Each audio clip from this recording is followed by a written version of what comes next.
Imagine a place the sea itself refuses to forget.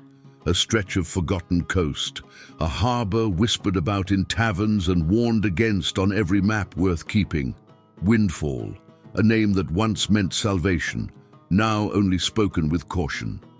Now picture this: a storm, sudden and unnatural, no wind to signal its arrival, no gull to cry warning, just the snap of sails, and the sea turning black as spilled ink. In the heart of that tempest, something was returned to shore. Not wood, not treasure. A man, Moira Delane, the widow no sailor dared to visit, lived alone on those haunted cliffs. But that night, something found her. Or maybe someone did. And what he carried wasn't just sea salt and secrets, but the shadow of a name long thought drowned with time. Blackbeard. Because in these pirate stories, truth is buried deep, beneath betrayal, voices that call from empty decks, and gold that demands blood for every coin. What you're about to hear isn't just a tale. It's a memory dragged from the ocean's darkest corner, soaked in guilt, loss, and a silence no wind dares to break. Legends aren't just told, they're passed from sailor to sailor. If you crave the untold tales of the sea, loyalty, loss, and vengeance, subscribe to the channel and claim your place in our crew. The tide gave him back like a secret it could no longer hold. I remember it well, not because I was there that night, but because Moira told me with a voice that trembled like old sails in windless fog. She hadn't spoken to anyone in months, and yet, that night, the sea gave her someone to speak to. He was barely breathing when she found him, half submerged in a tide pool, coat torn, chest gashed clean across the ribs. The moon lit his body like silver on slate, his face bruised and cut, streaked with dried salt and something darker. Moira dragged him up the jagged rocks with the strength of someone who'd stopped caring whether she lived or not. That's what the sea does to widows. She didn't ask his name, not at first. She didn't want to know, not because she was cruel, but because names bring memories, and memories weigh heavier than anchors. In the cabin, lit by a dying candle and the hiss of wind through the boards, she stitched his wound with the same hands she used to mend her nets. But this was no fish tangled in rope. This was something else. A man thrown back from the edge of the world.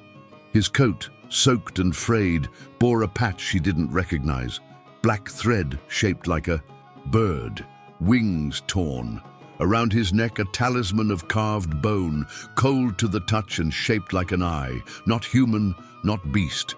She thought of old tales, whispered curses, sailors vanishing beneath calm waters. But she said nothing, just watched as his chest rose and fell like waves, struggling to remember the tide. He woke after 2 days, eyes open before his mouth remembered words. And when he finally spoke, his voice was low and slow, like someone who'd forgotten what silence meant. Where am I?" "You're on Windfall," Moira said, not looking at him. "The sea spat you out." He nodded. Then he reached for the charm at his neck, touching it with a reverence that chilled her more than the wind ever could. "Did it follow me?" he whispered. She didn't ask what it was, not then, but at night he screamed in his sleep, not with fear, but with guilt. Names spilled from his lips, names Moira didn't recognize, but one she did. Blackbeard. He said it like a prayer and a curse in one breath. I knew that name too well, everyone did, but there was something different in the way this man said it. As if Blackbeard wasn't just a legend, but a ghost chasing him across every wave. Maybe he was. Maybe he still is. He never told her the full truth, only fragments between fever and firelight. That he'd once been part of something larger, a crew bound not by gold, but by something deeper. That Blackbeard had saved him once, and condemned him in the same breath. He spoke of a map, carved into skin, a betrayal at sea, a ship lost beneath a sky without stars, of a woman who waited on an island that doesn't exist anymore. and of a treasure buried so deep, even the dead couldn't reach it. Moira didn't believe him, not completely, but she didn't turn him away either, because behind every word there was sorrow. A sorrow only the sea understands. He stayed for 7 days, recovered enough to stand, but never to rest. On the 8th night, he left before dawn, leaving behind the kraken eye charm and a single word etched into her wooden table with the tip of a rusted blade: forgive. No ship ever came for him, no name ever matched his face. But Windfall changed after that. Storms came more often, the gulls stopped crying at dawn, and Moira, she aged quickly, as if holding someone else's sins had dragged the years from her bones. Some say he was a ghost. Others say he carried the last curse of Blackbeard himself. I say he was just a man who'd seen too much and lived. But the sea never forgets its promises, and neither do we. He opened his eyes on the 3rd day, eyes too sharp for someone who'd nearly drowned, eyes dark as reef shadow. They held no gratitude, only mistrust, like he'd woken in the mouth of the very thing he'd tried to escape. He didn't speak, not a word, and Moira, out of habit or stubbornness, started calling him you. He never offered a name in return. Not then, maybe not ever. But he watched her, always. Not her face, but her hands, blistered and raw from years of rope and salt. Hands that had held too much, lost too much. She still wrote in that old sailor's log each night, candle flickering over pages stained with ink, and something lonelier. It wasn't the story of her life. Not really. It was what she wanted it to be. A rewrite. A chance the sea never gave her. He watched that too. Each day the color returned to his skin, but the silence only grew heavier. It wasn't peaceful silence. It was the kind that builds like a coming storm, quiet on the surface but loud in the bones, the kind that wraps around the walls of a cabin and waits. Moira never asked where he came from. She had learned long ago that questions dig up more than answers. But even in his silence, the air changed when he entered a room, colder, tighter, as if something else came in with him. And then one night, as the oil lamp sputtered low and the wind tapped at the windows like a forgotten sailor, he finally spoke. Just one word. Barely a breath. Blackbeard. Moira stopped writing. Her ink-stained fingers froze mid-sentence. She didn't look up. She didn't need to. That name didn't float like other names. It dragged, carried weight like rusted anchors. She knew what kind of men carried that name in their throat. Broken ones, cursed ones. She whispered more to the flame than to him. That name. It doesn't visit by chance. He said nothing else, but she saw it then. A shift behind his eyes. Not fear, not pride. Something worse. Memory. And from that moment on, the silence between them wasn't empty anymore. It was full of things left unsaid, and names no one dares speak aloud. She found it by accident, late one evening as he slept, breath shallow, brow damp from dreams he never shared. His coat had slipped from his shoulder, and there on his arm was the truth.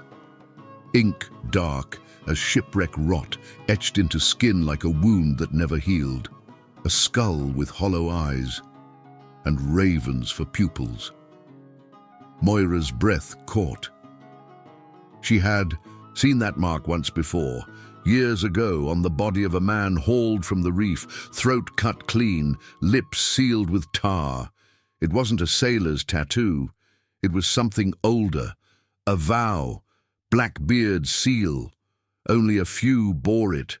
Not common pirates, not thieves or braggarts, but those closest to him, men who drank from the same bottle of silence, who carved their loyalty into flesh and tied it with blood. And now, one of them lay sleeping beneath her roof. Not a castaway, not a victim. One of them. Moira stood still, candle trembling in her grip. Everything inside her whispered to run, or worse, to send for the Redcoats who still passed once a month through Windfall, boots loud with pride and muskets itching for purpose. But she didn't, because this man, this stranger, he had bled into her floorboards. He had been broken by the sea in a way she recognized too well, not just wounded, but emptied. He didn't sleep like a killer. He slept like someone who had outrun the fire only to find the cold waiting, someone who once had a name and now carried only the mark. She turned from the bed and opened the small cedar box under her table. From inside, she pulled a thread roll, pale and worn, the same thread she had saved for her husband's burial shroud. She had never used it, never buried him. The sea had taken too much, too quietly. She sat near the dying flame and mended the man's coat with slow, careful hands. Not because he deserved it, but because some things, once marked, can't be undone. And Moira had long ago stopped believing in clean souls. The wind shifted days before the rumors arrived. Dry, wrong, heavy with something the gulls didn't trust. Port Cauldron lay 5 leagues to the south, nestled in a crook of cliffs and trade smoke, a place once teeming with laughter, rum and lies, told over broken teeth. But the stories rising from there now, they had no laughter in them. Ships were vanishing, not in storms, not in battle, in daylight. One morning, a Spanish frigate was spotted adrift just beyond the reef line, her sails limp, cannons silent. When a fishing crew dared to board her, they found no one, no signs of struggle, no cargo missing, only a mast smeared with something thick and dark, and carved into it, a mark, a single eye surrounded by curling lines like tentacles or veins, the same as the talisman Rook had once worn around his neck. Moira had buried that charm deep beneath the sand behind her cottage, but now the symbol had returned. Bigger, hungrier. The whispers grew louder, Blackbeard's curse. It wasn't the first time his name stirred the sea, but this was different. These vanishings weren't about plunder, they were too clean, too quiet. And the old sailors in Port Cauldron knew what that meant. When Blackbeard wanted to disappear, he never left witnesses. He erased them, like footprints in the tide. Within a week, a British patrol ship anchored near Windfall. Redcoats came ashore with boots that sank too deep and questions sharpened like bayonets. Moira stood on her porch, arms crossed, salt in her hair. She told them she lived alone, always had. They searched the nearby trees, peeked beneath barrels, but they didn't know about the hollow beneath her hearth. They didn't know about the man oiling a rusted flintlock in the dark, his ribs still bandaged in sailcloth, blade glinting as he honed it against a piece of coral. They didn't know Rook. That night, the wind turned again, softer but colder. Moira lit only one candle. She didn't ask where he planned to go. She didn't stop him when he laced up boots still stained with sea salt and guilt. He stood in the doorway like a shadow, still deciding whether to return to the world. Then, in a voice low and rough, like sails straining in a dying wind, he said it. "My name is Rook." She nodded. Just once. No questions, no farewells. Because names, once spoken in a place like Windfall, don't vanish. They linger, like gunpowder in the air, like ghosts in a harbor stripped of sound. And Moira, who once buried her voice in silence, now carried a secret deeper than the graves the sea refused to dig. Rook was no longer just a man washed ashore. He was something returned, something unfinished. And Port Cauldron, with all its ghosts, was waiting. He didn't speak of gold the way other pirates did. No gleam in the eye, no hunger in the voice. When Rook spoke, it wasn't about what could be taken. It was about what should have been left behind. The fire cracked between them, casting long shadows on the cabin walls. Outside, the sea whispered its endless secrets to the rocks. Inside, Rook finally told her the truth, not the whole of it. That was something he'd never give. but enough to feel the weight of something ancient pressing down on them both. He told her of betrayal, of men who once toasted at Blackbeard's table, who owed their lives to him and yet still sold his name to the highest bidder. Dutch traders, desperate to clean their ledgers with blood and gold. They made a deal, Blackbeard's location in exchange for a pardon and coin enough to vanish.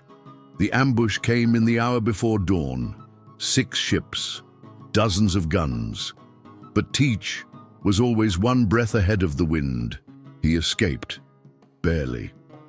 And only because Rook, loyal beyond reason, stepped between his captain and the blade meant to end the legend. He showed Moira the scar then, deep across his side, still raw beneath the binding. He told me to go, Rook muttered. Told me to vanish into the tide with what they could never find. From the hollow beneath her floorboards, he pulled a bundle of oiled leather and placed it between them. Inside, folded like sacred scripture, was a map. Not parchment, something tougher, something wrong. Moira didn't want to touch it, but her fingers moved anyway. The ink was dark, almost alive. Symbols swirled around islands she'd never heard of, coastlines shaped like broken teeth. One was marked with a slit pupil, drawn in blood, so old it had dried black, God's Eye Isle. There, at the island's center, was a mark she could not name, not a compass, not a cross, but something older. Near it, scrawled in shaky Latin, were the words, Illi qui exitant dormients, integri non redibunt. She translated it aloud, her voice barely more than a breath. Those who take what sleeps shall never wake whole. The fire dimmed. Rook didn't blink. He never wanted it found. That's why he gave it to me. Blackbeard said the vault held more than coin. Said it was cursed the way the sea curses men. Slow, quiet, permanent. Moira's mouth was dry. Why are you showing me this? He looked at her then, truly looked, as if seeing something he'd waited for. Because someone's still hunting it. They think Teach is dead. They think I am too. She didn't ask what was in the vault. She already knew the answer. Too much. The room felt smaller, the shadows thicker, and in that moment she understood. This wasn't about treasure. It never had. It was about a debt, one that should have been buried with the bones of a man the sea still refused to swallow. Blackbeard's legacy wasn't gold. It was what he chose to protect, and what he trusted Rook, broken, hunted, and silent, to carry to the grave. They returned at dawn, boots crunching on gravel, muskets gleaming, voices too loud for a place the sea demanded silence. The Redcoats had come back, sharper than before, their questions heavier with intent. Whispers had reached them from Port Cauldron and beyond. A pirate, they said, wounded, hidden, a ghost among the rocks. Moira heard the knock before it came. She stood at her door, rifle in hand, eyes steady, jaw locked. Inside, Rook stood just beyond the hallway, shadowed, still. He didn't flinch. He didn't breathe too loud. He knew this part, the waiting before fire. The officer leading them wore the polished trim of a man who had never lost sleep over another's blood. But he recognized the land, the woman, the cottage, built by a sailor long gone. "I knew your husband," the captain said, words laced with old respect. "Loyal to the crown. Died serving his banner." His eyes narrowed. "And now you're harboring a man with Blackbeard's mark carved into his flesh. This is treason." Moira didn't blink. "This is my land," she said, voice low and even. "And the man inside is no fugitive." The officer stepped closer. "Who is he then?" She held the barrel between them like a line no man crossed. And in that breathless second, Moira made a choice that no law could twist or unmake. "He's my husband," she said, "and you'll speak of him with respect." The captain paused, not because he believed her, but because the weight of the moment dared him to. He studied her, the resolve in her shoulders, the fire in her eyes. Then he gave a tight nod, more insult than agreement. and turned to leave. But the next day, under sky thick with sea mist, a preacher from the outpost came riding up the trail with a small, leather-bound book and a face full of questions. Moira met him outside. Rook followed, slow, still favoring his left side. He didn't speak, just stood beside her, eyes on the shore as if he could already feel the tide pulling at his ankles. The ceremony was brief. Salt on their lips, smoke curling from a fire that wouldn't die. The preacher stumbled through his words, unsure whether he was marrying two souls or tying a noose around them both. Rook said nothing, not because he didn't care, but because some vows are louder in silence. When it was done, Moira placed her hand in his, rough fingers meeting calloused ones, and held on. Not for love, not for comfort, but because the world had given her a ghost, and she had chosen to keep him. The harbor watched. The gulls stayed quiet, and Windfall once again chose its own justice. The sea changed before he came. Birds vanished. The tide retreated too far, then returned in silence. No foam, no crash. Windfall's cliffs stood still, as if the island itself was holding its breath. Then the sails appeared, black as midnight smoke, stretching from mast to sky, devouring light. No banner, no warning, only the Queen Anne's Revenge, gliding like something summoned, not sailed. She anchored just beyond the reef, her hull scarred by years no storm could claim.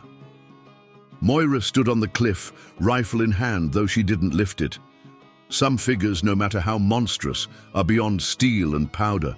Longboats cut through the water, carrying shadows in oilskin cloaks. Among them, at the center, stood the man who'd lived longer in stories than in flesh. And yet, there he was, Edward Teach, Blackbeard, taller than any tale dared measure. His eyes, black shards glinting beneath the heavy sky. His beard braided with slow burning fuses, unlit but smoldering with threat. His boots crushed the sand like he owned the very earth beneath it.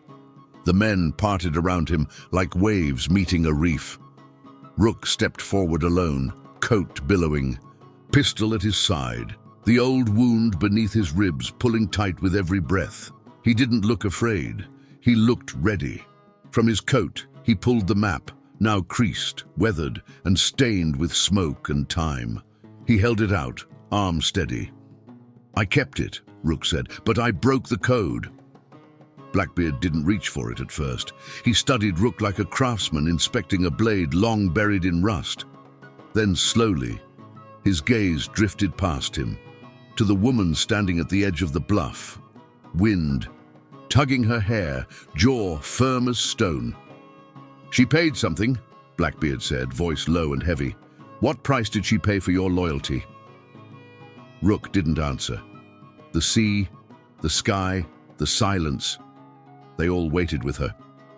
Blackbeard stepped forward, finally taking the map, his fingers wrapping around it like claws around fate. He looked at it once, didn't unfold it, didn't need to. Then he nodded, just once. "The debt is paid," he said. But there was no relief in his voice, only gravity. Because in his tone was the truth no one wanted spoken. Debts to Blackbeard aren't measured in coin, or wounds, or loyalty. They're measured in what you lose on the way back.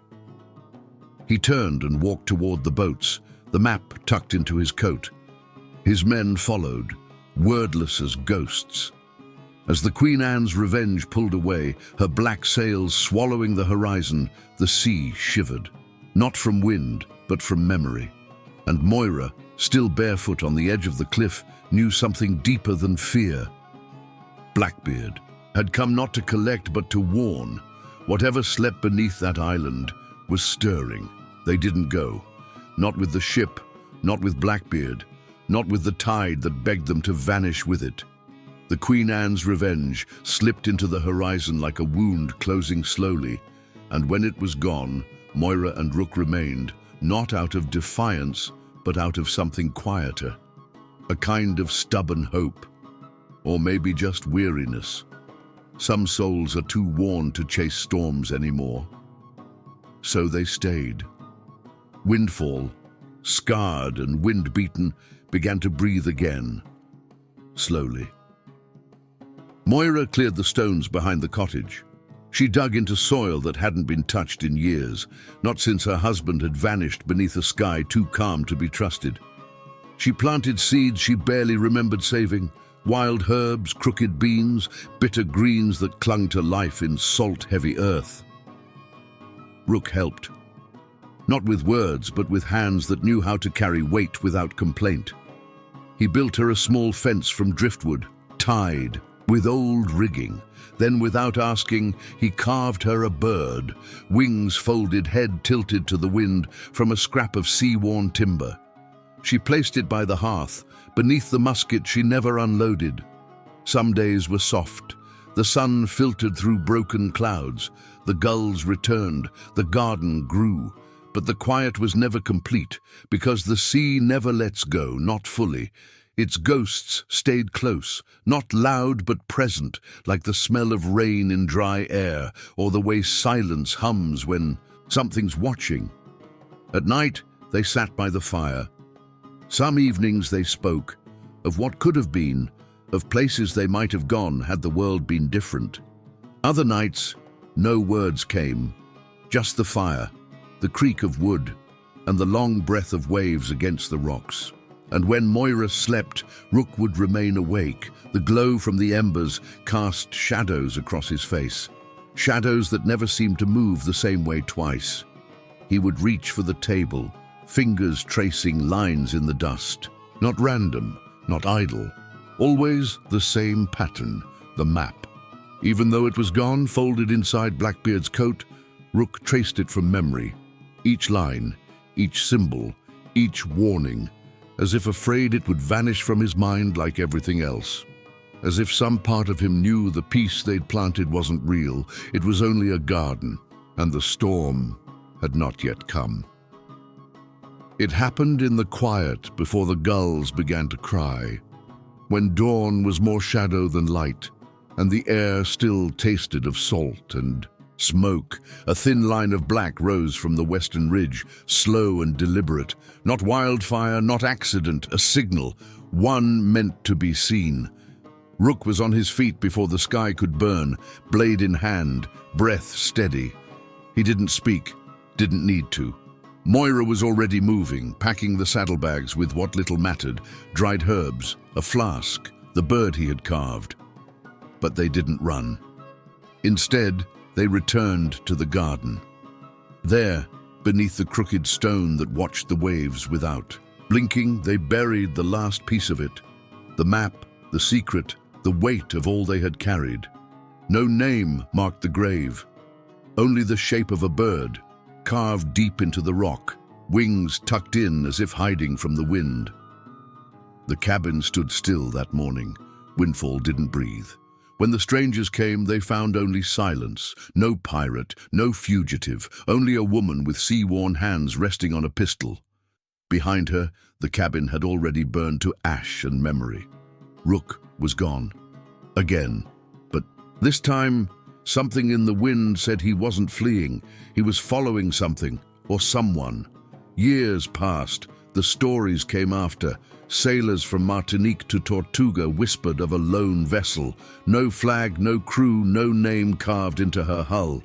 Just a mast weathered by time, and tied to it a bird, small, wooden, watching. Some say the man who sails her still seeks the vault beneath God's Eye Isle. Others claim Blackbeard sent him chasing ghosts, a punishment or a test. No one truly understands, a way to keep the world from finding what was never meant to be uncovered. But Moira never believed the stories, because she knew the truth. She never rebuilt the house, never planted again. She just stayed, in the wind, in the fog, by the cliff where the waves forget nothing. Each morning she looks to the sea, not with hope, not with regret, but with the quiet understanding of someone who has loved a ghost and lived with the echo, because Rook didn't leave her for gold or glory. He left with the weight of a promise, one not spoken aloud, but carved into everything he touched, to return, before the tide forgets her name. And maybe that's all any of us are trying to do, return before the sea forgets who we were. But the sea, it keeps its secrets well. Blackbeard's shadow still stretches over the waves, not just as a name, but as a warning. A reminder that some debts are too deep for coin, too old for forgiveness. That not every treasure buried was meant to be found, and that sometimes the greatest legends are not the ones we tell, but the ones we lose. Did you already know this forgotten part of the story? And if you had been on that cliff, staring into the smoke, what would you have done? What other sea stories deserve to be told here? If this story touched you in any way, don't let it vanish like so many other names the sea has taken. Subscribe to the channel and turn on notifications to keep hearing what was never meant to be forgotten. Until next time, when the tide brings us something new.